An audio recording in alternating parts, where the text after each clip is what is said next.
Hello guys, OverBidden here. In this video, I am gonna go through the process of me rebuilding the suspension of my 4th generation 4Runner that has 190,000 miles. I replaced pretty much all the suspension parts, as you can see. Many of them, well, some of them need to be replaced, but some of them I just replaced them because I'm already there, and then because of the age and marriage. I will go through the parts one by one and then just talk about the process, I guess. The process can be pretty tough. For me, I'm kind of an amateur mechanic with the help of a real mechanic. It took us about 2 days to finish for all the parts. 1 day and a half. But once I get everything done, it's like the car really feels like new. So I'm pretty satisfied with the result. So without further ado, let's just go through the parts, right?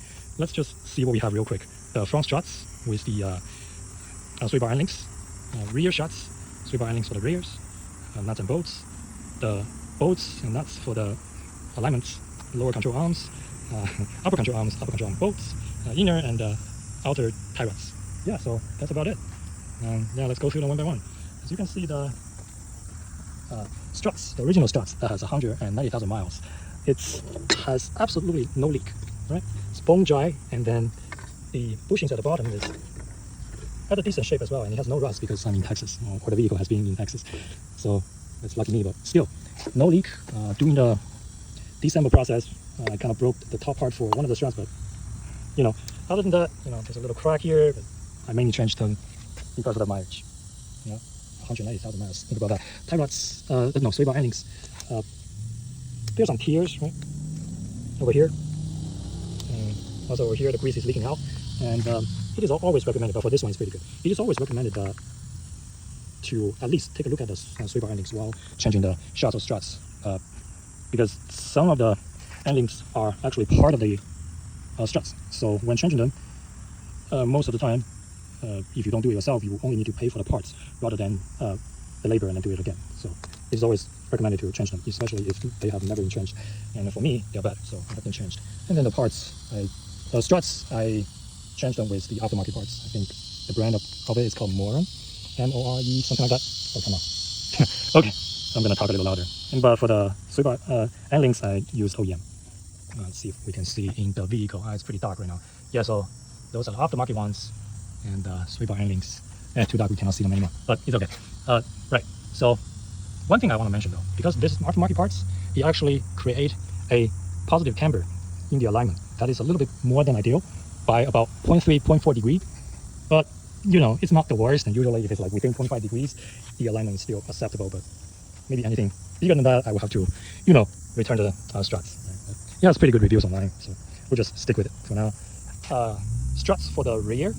Oh, surprisingly, this may be actually the hardest part to replace compared to all of this, because right here, as you can see, in order to turn the nuts on the top, I don't remember which nut it is, most likely this one. This one. This is the nuts on the top. Yeah, this is the nuts on the top. So in order to turn the nuts on the top, I have to use a vice grip to hold this part extremely hard, right? Extremely tight, and then turn the nuts on the top. Otherwise, the whole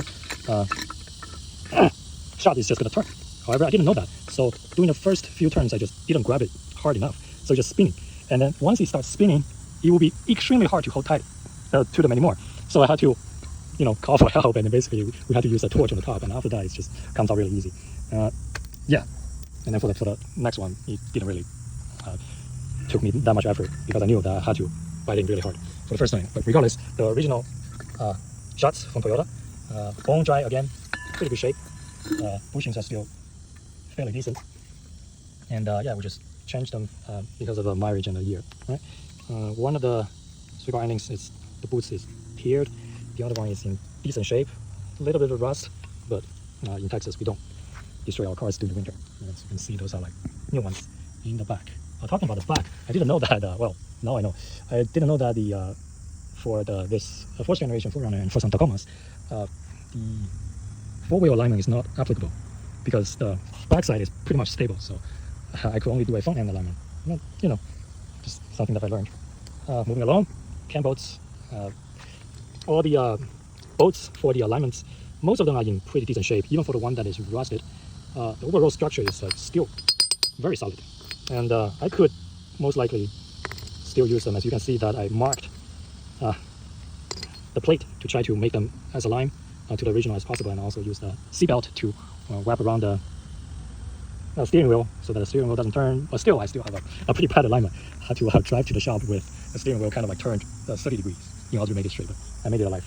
But anyway, yeah, they're still pretty good, but change them anyway and try to make them as aligned to the original as possible.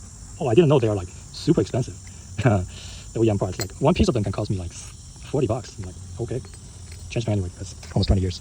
Moving along, lower control arms. The control arm itself is like very solid, right? No rust. Bushings has its tear and a wear for age. Some damage, I believe, especially this one, is caused during the desample process. But overall, it's they are in pretty good shape. I almost want to say that I, regret changing them, but I figured I just bought the aftermarket parts from the 1A Auto, TRQ brand. This video is not sponsored, by the way. I just read a lot of good reviews from them, and they ship and their customer service is pretty good. And hopefully it can last me like 5-8 years, 100,000 miles. Who knows? We'll see, right? Maybe I will make an update later down the road in the description. Moving along, upper control arms. Again, same thing compared to the lower control arm. All in pretty decent shape. Original, 190,000 miles. Even the bushings are pretty solid. Damaged during the desample process. But I did look at the aftermarket parts and compare them with the original ones side by side. Seems to me the quality is pretty good, the aftermarket ones, so we'll give it a try. The bolts, such a pain to take it off. For the driver's side, I actually had to take out the battery, right, and some other parts in order to fit, to make enough space to take out the bolt. And I also changed to a new bolt because I don't know if there's some internal damage stress after so many years. Cost me, I believe, $40 a piece. Don't remember exactly. Okay, moving along, inner tie rods. All the tie rods, again, everything looks still in a decent shape, I would say, but I changed them with the original parts, so they are going to last for another 190,000 miles for me. Okay, and the reason that they're pretty good, I suspect, is because the boots for the inner tie rods are still in really good shape. And then one of them, kind of weird that one of them is like well greased, the other one is kind of dry, but both of them are in very good shape and has no tear at all. I did apply a lot of I think it's called AT205. Yeah, the Scotty recommended that apply that to regenerate, to refresh all the rubber bushings and also boots on all the suspension parts that will last, make them last a lot longer. I did apply them pretty frequently, like once every 6 months. So there's that. Okay, that's about everything, I would say. Oh yeah. One more thing, let me just mention real quick. This bushing is for the rear passenger side. Well, they're the same parts, but I didn't change the rear passenger side sway bar bushing because I was just so exhausted. Yeah, I'll do it later. But for the front parts, okay.